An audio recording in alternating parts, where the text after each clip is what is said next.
तो उसमें जो भी आपकी बिल्डिंग है या इक्विपमेंट है या जो भी आपकी मशीन लाइन असेंबली लाइन में जो भी मशीन्स लगी हुई हैं, सारे सिस्टम्स, उन सबको बेसिकली कवर करता है। कोई भी नेचुरल आपदा, बाढ़, अर्थक्वेक हो जाना, आग लग जाना या चोरी हो जाना, लूटपाट, डकैती या जो भी है, इन सब चीजों में कवर होता है। उसे हम से ज्यादा दे रहे हो, और कई बार ऐसा होता है कि ये बहुत ही ज्यादा दे रहे होते हैं प्रीमियम, हमें लगता है तो कुछ मतलब प्रीमियम आपको देना बनता ही नहीं है। लाख रुपए प्रीमियम दे रहा होता है जहां से 30-40,000 रुपीज लेकर के आए, तो आपको जरूर पॉलिसी में ऐड कराना है, सब इंश्योर जरूर बताना है। जैसे एक मुझे याद आ रहा है कि उन्होंने क्या किया कि पूरा सन रूफ पे 100 किलो वाट का सोलर पैनल लगा रहे थे, और साथ के साथ उन्होंने नीचे 2 असेंबली लाइन, एक 3 असेंबली लाइन थी, एक असेंबली लाइन और अपने सिस्टम्स की बढ़ा रहे थे कैपेसिटी बढ़ाने के लिए। तो वहां पे ऐसा नहीं है 4 महीने बाद हो गए तो अब अगले साल अगले रिन्यूअल में बताओगे, नहीं।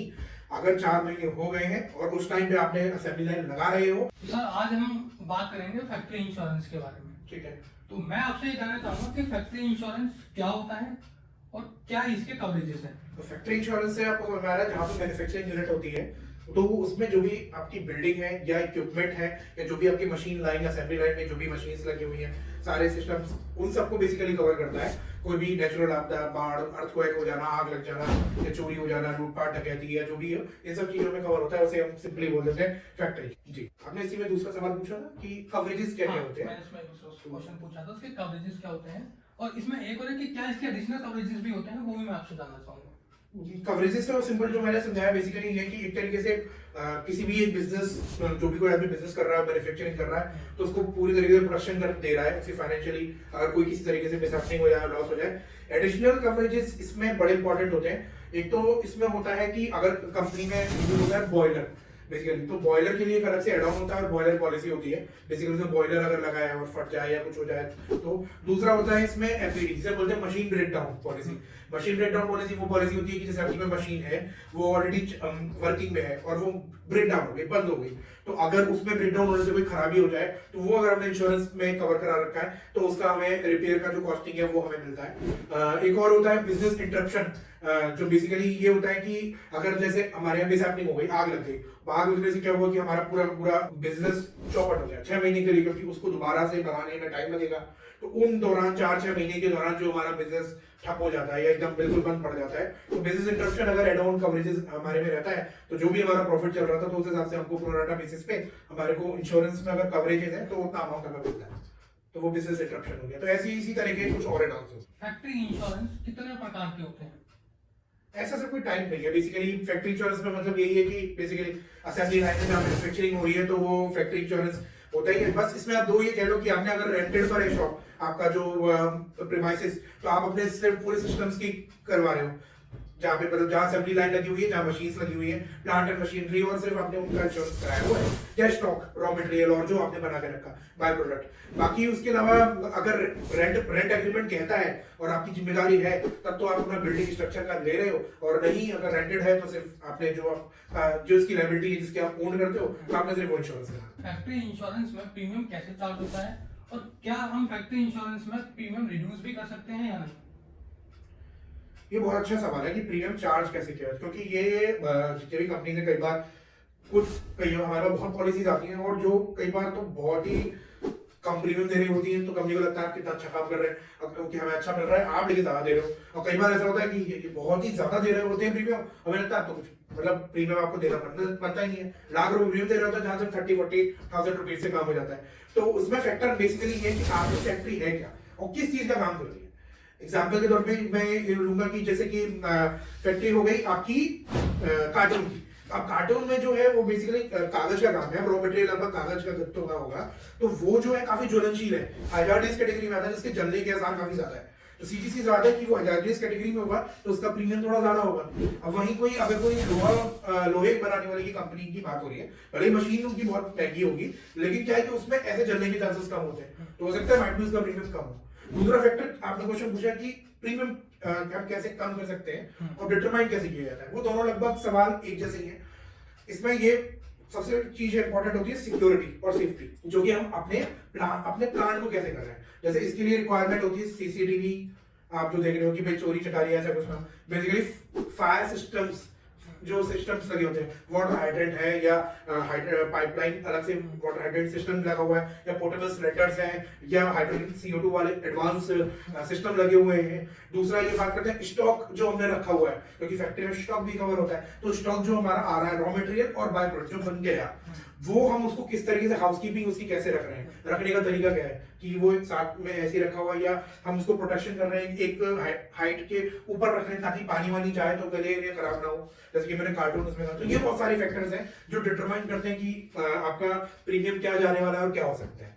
तीसरा एक और फैक्टर है कि क्लेम एस्पेक्ट, ये बड़ा इंपॉर्टेंट होता है कि कई लोग क्या होता है कि कई साल से ले रहे हैं, कोई क्लेम नहीं आता, तो सडन एक बार प्रीमियम बढ़ जाता है। तो और कई बार ऐसा भी होता है कि आप 10 साल से 1 साल में लिया, आपका क्लेम आ गया और फिर आपने अगली बार कि ये तो प्रीमियम बहुत ज्यादा हो गया, आपने 1 लाख रुपए दिए तो सीधे 5 लाख रुपए हो गया।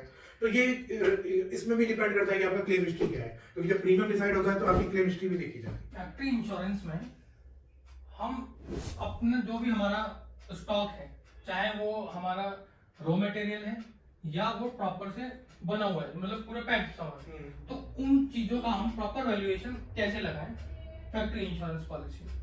बेसिकली हम पूरे मशीन और साथ पूरी चीज के बारे में जानते हैं। हाँ, ये बहुत इंपॉर्टेंट एस्पेक्ट है, क्योंकि इसी पे इंश्योरेंस का प्रीमियम और इंश्योरेंस पे क्लेम बड़ा इंपॉर्टेंट है। इसका मैं एग्जांपल एक कार्डबोर्ड फैक्ट्री के हिसाब से ही लूंगा कि जैसे हमारे पास जब वो पॉलिसी आई थी तो उनका जो प्रीमियम था, मैं एग्जांपल दे रहा हूं, उनका प्रीमियम वो मेरे को जहां तक याद है कि प्लांट एंड मशीनरी का दे रहे थे 80 लाख रुपीस का, ठीक है। और जब वो स्टॉक की बात कर रहे थे तो उनका फिनिश गुड जो बन गया और रॉ वो भी करीब 80 लाख के आसपास का था। तो लेकिन जब हमने उन्हें बताया कि भाई, और जो बिल्डिंग भी था, बिल्डिंग का भी आई थिंक 80 लाख का था, मुझे जहां तक नहीं होगा तो मैं एग्जांपल मान लीजिए, तो तीनों चीज, तो फिर हमारे पास तो कहा नहीं सर ऐसा नहीं होता, क्योंकि आपको रीस्टेटमेंट वैल्यू के हिसाब से मिलता है। भले ही आपकी जो प्लांट एंड मशीनरी 10 साल पुरानी हो, लेकिन आज अगर उसको बिल्डिंग को मशीन को बनाओगे या बिल्डिंग को दोबारा खड़ा करोगे तो आज की वैल्यू लगानी है। तो ऐसी ही सेम जब उन्होंने पॉलिसी हमसे बाय की तो उन्होंने हमको रिवाइज कराया, तो 80 लाख का जो उनका जो प्लांट एंड मशीनरी था उसको उन्होंने एक्चुअल रीस्टेटमेंट के हिसाब से 2.5 करोड़ या 3 करोड़ तक लेके गए थे। और ऐसी स्टॉक में कोई प्रॉब्लम नहीं, क्योंकि वो मार्केट बेस की वैल्यूएशन लगती है, तो वो 80 लाख था तो उन्होंने अपना फिगर आउट उसी हिसाब से रखा था। और जो तीसरा जो पॉइंट था हमारा बिल्डिंग, तो बिल्डिंग में भी क्योंकि वो खुद ही ओन करते हैं, तो बिल्डिंग में भी उन्होंने जो पुरानी उनकी चली आ रही थी तो उन्होंने पर स्क्वायर फीट के हिसाब से मैन्युफैक्चरिंग देखी कि आज के हिसाब से कितना रहेगा, तो उन्होंने भी उस सम एश्योर्ड को आई थिंक मेरे को याद है 1.5 या 2 करोड़ रुपए किया था। तो ये आपको बहुत ध्यान रखना है कि इस चीज का एक्सपेक्ट की वैल्यूएशन किस हिसाब से, ये बड़ा इंपॉर्टेंट है। भले ही आपकी मशीनरी 40 साल पुरानी हो, लेकिन अगर आज खराब हो गई है, जल गए, जलने में दोबारा से अगर आज उसकी कॉस्ट 3 करोड़ है तो आपको पॉलिसी जो है उसी हिसाब से लेनी है और उसी हिसाब से क्लेम आपका सेटलमेंट होगा। मतलब इन नटशेल सीधी सी बात ये है कि आपको नया मिलेगा, बिल्कुल पुराना डेप्रिसिएशन वाला हिसाब किताब जो पहले हुआ। फैक्ट्री इंश्योरेंस पॉलिसी में अगर किसी भी तरह की मिसहैपनिंग हो जाती है तो उस समय पर हम क्लेम कैसे सेटलमेंट करें? ये बड़ा इंपॉर्टेंट है, वो बहुत ही लेंथी और डिटेल होता है। मैं फिर भी थोड़ा सा संक्षिप्त में बताता हूँ, बाकी एग्जांपल ले लेता हूँ कि एक फैक्ट्री है कार्डबोर्ड का एग्जाम, इसमें आग लग गई, शॉर्ट सर्किट एक रीजन था। तो तुरंत सबसे पहले तो उन्होंने फायर डिपार्टमेंट को फोन किया और जो अग्निशमक बल आया, जितने भी वो लेके आए इक्विपमेंट ताकि आग बुझाई। इन बिटवीन उन्होंने फायर पुलिस स्टेशन में इत्तला दी कि भाई ऐसे ऐसे घटना घट गई, हमें बताया ब्रोकर को कि भाई आप ऐसे ऐसे हो गई। तो हमने क्या किया, इंश्योरेंस कंपनी को बोला कि उन्होंने एक स्पॉट सर्वेयर अपॉइंट किया। जब स्पॉट सर्वे जाके सारा निरीक्षण करता है, वो जानने की कोशिश कर रहा था कि कारण क्या रहा, लॉस का बेसिकली रीजन क्या रहा। उसके बाद फिर वो एक रिपोर्ट तैयार करता है कि क्या क्या डॉक्यूमेंट चाहिए। बेसिकली वो ये उन डॉक्यूमेंट्स के थ्रू ये जानने की कोशिश करता है कि आपका एक्चुअल लॉस कितना हुआ, अगर स्टॉक का लॉस हुआ या मशीन का लॉस हुआ या जो भी हुआ, तो वो ये जानने की कोशिश करता है। फिर वो आप उसे डॉक्यूमेंट प्रोवाइड कराते हैं, वो डॉक्यूमेंट को वेरीफाई करता है। ऐसे वेरिफिकेशन करके अगर डॉक्यूमेंट ओके पाए जाते हैं तो सर्वेयर जो डॉक्यूमेंट होता है वो इंश्योरेंस कंपनी को दे देता है और इंश्योरेंस कंपनी फिर उस डॉक्यूमेंट को दोबारा रीवेरीफाई करती है और फिर वो आपका क्लेम सेटलमेंट कर देती है। लेकिन इसमें एक चीज बड़ा इंपॉर्टेंट रोल होता है एजेंट ऑफ ब्रोकर का, उसको नॉलेज होनी चाहिए क्योंकि लिस्ट बहुत लंबी होती है डॉक्यूमेंट्स की। आपको जो एजेंट ऑफ ब्रोकर उसको अगर एक्सपीरियंस है या नॉलेज है तो वही वो आपको एक्चुअल में गाइड कर पाएगा कि क्या है। तो यहाँ ये बहुत जरूर ध्यान रखना है जब आप पॉलिसी पाएंगे। सर मैं आपसे ये इम्पोर्टेंट क्वेश्चन है जो अधिकतर लोगों जब पॉलिसी खरीदते हैं तो उन्हें समझ नहीं आता है कि फैक्ट्री इंश्योरेंस पॉलिसी जब हम ले तो हमें किन बातों का विशेषकर ध्यान रखना चाहिए। बहुत अच्छा सवाल है, बहुत अच्छा, क्योंकि बहुत लोग गलत पॉलिसी लेके रखे हुए हैं और खुदा ना खास्ता अभी तक किसी के साथ घटना नहीं हुई, लेकिन जब होती है तब पता चलता है कि हमने क्या क्या गलतियां कर रखी है। पहले चीज तो ये कि valuation sum assured restatement value पे वैल्यूएशन लेनी होती है, जो भी आपकी प्लांट एंड मशीनरी है। स्टॉक जो है आपका सारा मार्केट वैल्यू पे रहेगा। प्लांट जितना अगर बिल्डिंग भी है, अगर ओन है और रेंटेड है तो भी अगर लायबिलिटी बनती है तो आपको वो भी रीस्टेटमेंट वैल्यू पे लेने कि आज आपको बनाने का टाइम कितना रहेगा। तो आपको जो सम एश्योर्ड पहले हम क्या करते थे, जो सीए बताता था कि हर साल 15% का डेप्रिसिएशन लग रहा है मशीन पे, नहीं ऐसा नहीं है। भले 40 साल पुरानी मशीन है और वर्किंग है, आज अगर आप उसे मान लो जापानीज का मशीन है और आज उसकी कीमत आप 2 करोड़ रुपए लगा रहे हो, तो आपको वैल्यूएशन जो है आपकी टोटल मशीन में उतनी ही लगानी है कि उसको 2 करोड़ ही आंकना है, क्योंकि अगर खुदा ना खास्ता कुछ हो गया तो आपको नई मशीन का ही, नई इंस्टॉलेशन का ही पैसा मिलेगा। तो ये चीज आपको ध्यान रखना है। स्टॉक का मैंने आपको क्लियर कर दिया, ये चीज। दूसरा जो एक्सपेक्ट है, आप जो पॉलिसी प्रपोजल बना रहे हैं डिक्लेयर, आप उसको सारी चीज बता देंगे कि मेरे पास भाई फायर सिस्टम के लिए सिक्योरिटी में मेरे पास जो है मैं वाटर हाइड्रेट या वाटर सिस्टम नहीं है, मेरे पास सिर्फ पोर्टेबल सिलेंडर्स हैं। और दूसरा ये जो सीसीटीवी है वो मेरे लिए नाइट विजन या दिन का है। गार्ड मेरे पास रात को रहता है या नहीं रहता है। बेसमेंट है मेरे पास या खाली है, और बेसमेंट है तो यूज क्या है, ये बहुत इंपॉर्टेंट एस्पेक्ट है। बहुत पॉलिसीज में हम जब हमारे पास जो पॉलिसीज आती है हम पूछते हैं तो हम शॉक्ड होते हैं कि उनका बेसमेंट है, वो वहां पे स्क्रैप रखने के लिए यूज कर रहे हैं या अपना रॉ मटेरियल यूज करने के लिए, लेकिन पॉलिसी में मेंशन ही नहीं है। और जब हम उनसे 2-3 साल की पॉलिसी मांगते हैं for to check to read देखने के लिए कि डिटेल दिया गई, तो हम हैरान होते हैं पॉलिसी में कहीं जिक्र ही नहीं है। और सीधी सी बात है, इट इज अ ब्रीच। वहां पॉलिसी में साफ लिखा है कि आपको जरूर बताना है बेसमेंट है या नहीं। तो ये बहुत एक्सपेक्ट है जब पॉलिसी हम राइट कर रहे हैं या जब आप पॉलिसी ले रहे हैं, तो ये बहुत ज्यादा ध्यान रखना है इन बातों का। फैक्ट्री इंश्योरेंस पॉलिसी ले ली, ठीक है, और हमें 3 से 4 महीने हो गए। अब हम ये कैसे जान पाए कि हमारी पॉलिसी किस तरीके से रन हो रही है, और हमें किस बातों का ध्यान रखना चाहिए कि जिससे हमें जब भी कभी क्लेम आए तो हमें कोई प्रॉब्लम ना हो। तो मैं ये आपसे जानना चाहूंगा। ये भी बहुत अच्छा सवाल है। कई बार क्या है, पॉलिसी लोग कई कंपनीज ले लेती है। रन करने से मतलब मैं जो आपकी बात समझ पा रहा हूँ ये है कि जब जैसे प्रोडक्शन बढ़ा या आपने कोई नई मशीन लेकर के आए तो आपको जरूर पॉलिसी में ऐड कराना है, सब एश्योर्ड जरूर बताना है। जैसे एक मुझे याद आ रहा है कि उन्होंने क्या किया कि पूरा सनरूफ पे 100 किलोवाट का सोलर पैनल लगा रहे थे, और साथ के साथ उन्होंने नीचे 2 असेंबली लाइन, 3 असेंबली लाइन थी, एक असेंबली लाइन और अपने सिस्टम्स की बढ़ा रहे थे कैपेसिटी बढ़ाने के लिए। तो वहां पे ऐसा नहीं है 4 महीने बाद हो गए तो अब अगले साल अगले रिन्यूअल में बताओगे, नहीं।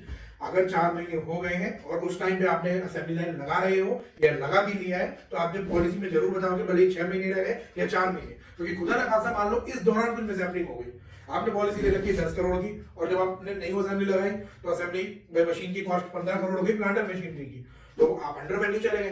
तो सीधी सी बात है, आपका इंश्योरेंस भी क्लेम उसी हिसाब से सेटल होगा। तो ये आपको बहुत ध्यान रखना है। सेकेंडली, अगर आपका स्टॉक है, अगर स्टॉक आपका बढ़ रहा है, बिजनेस बढ़ा रहे हो, आपका वेयर हाउस आपने सामान आप ज्यादा ऑक्यूपाई रख रहे हो और आपका स्टॉक भी 10% तो पॉलिसी में कवर होता है, लेकिन अगर 10% से ऊपर जा रहा है या 10 किसी में 15 में 10% में कंसेशन है, लेकिन अगर ज्यादा जा रहा है तो आपको जरूर कंपनी को इन्फॉर्म करना चाहिए और जरूर बोलना चाहिए कि सर मेरे स्टॉक का 50% और इंक्रीज हो गया है जो एग्जिस्टिंग है, तो वो इतने टाइम के लिए, अगर 6 महीने के लिए पॉलिसी बची है तो प्रो राटा बेसिस पे कंपनी आपसे प्रीमियम चार्ज करेगी। तो ये इससे आप सिक्योर रहोगे। तो ये एक्सपेक्ट बहुत जरूरी है पॉलिसी रन करते हैं। इंडिया में बहुत से ऐसे फैक्ट्री ओनर्स हैं या बिजनेसमैन हैं जिनके यहाँ क्या होता है कि रॉ मटेरियल आता है, उसके बाद वो बनता है और उसके बाद वो तैयार होकर भेजा जाता है। और एक चीज और है कि अगर वो सामान हमारे तैयार होने के बाद वहीं फैक्ट्री में रखा हुआ है, तो क्या ये फैक्ट्री इंश्योरेंस पॉलिसी उस आते हुए रॉ मटेरियल को और तैयार माल को जाते हुए को कवर करती है या नहीं, और अगर नहीं करती है तो क्या हमें इसके लिए अलग से कोई पॉलिसी लेनी पड़ती है? ये मैं आपसे जानना चाहूंगा। इसका तो सिंपल सा जवाब है कि अगर माल हमारा आ रहा है और जा रहा है तो मींस वो हमारा फैक्ट्री की पॉलिसी में कवर नहीं होता, उसके लिए हमें सेपरेट मरीन इंश्योरेंस पॉलिसी लेनी होती है। ठीक है, एक स्टॉक पॉलिसी भी होती है जिसके अंदर थोड़ा टाइम के लिए अगर आप कवर सामान रखा हुआ है तो एक टेम्परेरी बेसिस पे आपने होल्ड बनाया हुआ है तो कवर करता है, लेकिन आपको एक सेपरेट पॉलिसी जो लेनी होगी। फैक्ट्री इंश्योरेंस पॉलिसी में बेसिकली आपने कोई मटेरियल, रॉ मटेरियल आ गया आपके बिजनेस, आपके प्रीमाइसेस में रखा हुआ है और आपने प्रोडक्ट बना लिया, और बनाने के लिए जाने के लिए खड़ा है और वो प्रोडक्ट रेडीमेड रखा हुआ है, तो वो रखा हुआ जरूर कवर होगा। लेकिन अगर बाहर आ रहा है और जा रहा है उसके लिए तो आपको सेपरेट पॉलिसी लेनी पड़ेगी, वो उसमें फैक्ट्री इंश्योरेंस में कवर नहीं होता। उसके लिए हम मरीन इंश्योरेंस पॉलिसी होती है, तो उसके लिए हमने एक डिटेल वीडियो बनाई हुई है, तो वहां पे आप सब देख सकते हैं कि उसकी क्या इंपॉर्टेंस है और क्या उसके यूजेस है। यानी इसका मतलब ये है कि अगर कोई रॉ मटेरियल आया या तैयार माल है और वो हमारे उस गोडाउन के प्रेमाइसेस में या फिर हमारी फैक्ट्री के प्रेमाइसेस में रखा हुआ है, तब तक तो वो कवर है। और अगर वहां से बाहर चला जाता है तो उसके लिए फिर हमें एक अलग से पॉलिसी लेनी पड़ेगी उसको बिल्कुल cover करने। बिल्कुल बिल्कुल हमारा स्टेप से बाहर निकलते ही हमारी फैक्ट्री इंश्योरेंस पॉलिसी काम नहीं करती है। वहां पे अगर आपने मरीन पॉलिसी ले रखी है तो जब भी डेस्टिनेशन तक जो भी रास्ते में कुछ हो जाता है तो वो मरीन इंश्योरेंस पॉलिसी कवर करती है। अगर हमारे कोई व्यूअर्स हैं या फिर हमारे कोई कस्टमर्स हैं वो लेना चाहें फैक्ट्री इंश्योरेंस पॉलिसी, तो वो आप उनको क्या एडवाइस देना चाहेंगे और वो कैसे आपसे कांटेक्ट कर सकते हैं? एडवाइस तो ये है कि नया काम हो या उनका पुराना काम हो, सबसे पहले तो वो अभी हमारी वीडियो देख रहे हैं तो उसके बाद वो अपनी पॉलिसी को जरूर देखें और उसमें देखें कि वैल्यूएशन वैल्यू क्या लगाई हुई है आपने। जो क्योंकि अब जो पॉलिसी 2 साल से चल रही है वो सभी की जितने भी कंपनी की होगी वो रीस्टेटमेंट वैल्यू पे होगी। तो उनकी जो प्लांट एंड मशीनरी अगर वैल्यूएशन उनकी ज्यादा है तो उन्हें आज उन्हें ही अपने सीए के साथ अपने और कंपनी ऑडिट के साथ बात करें और देखें और फिर इंश्योरेंस का जो है उसमें अपना सम एश्योर्ड जरूर अपडेट कराएं और अपडेट करें और चेक करें कि भाई हाँ बिल्कुल उसी हिसाब से उन्हें पॉलिसी लेनी है। दूसरा, आप हमसे पॉलिसी लेने के लिए हमारे नीचे हमारे को कमेंट सेक्शन में कमेंट कर सकते हैं और हमारे जो लिंक्स होते हैं नीचे व्हाट्सएप पे लिंक को व्हाट्सएप एक लिंक है जो व्हाट्सएप उससे खुलेगा तो आप उस पर हमारे जुड़ सकते हैं और हमें कॉल करके पूछ सकते हैं कि भाई कि सर हमारा ये है और आप हमें कैसे सर्विस दे सकते हैं। तो उसके साथ हम आपके लिए बिल्कुल हमारी सेवा हाजिर है। और हमारे इस मिशन इंश्योरेंस अवेयरनेस के लिए हमारे चैनल को लाइक और सब्सक्राइब करें और जो भी अगर आपके चैनल के लिए सुझाव हो या अगर आप चाहते हो कि हम इस पे वीडियो बनाएं तो आप इस नीचे कमेंट सेक्शन पे जरूर कमेंट करें। आशा करते हैं कि ये वीडियो भी आपको पसंद आया होगा और हमसे जुड़े रहने के लिए धन्यवाद।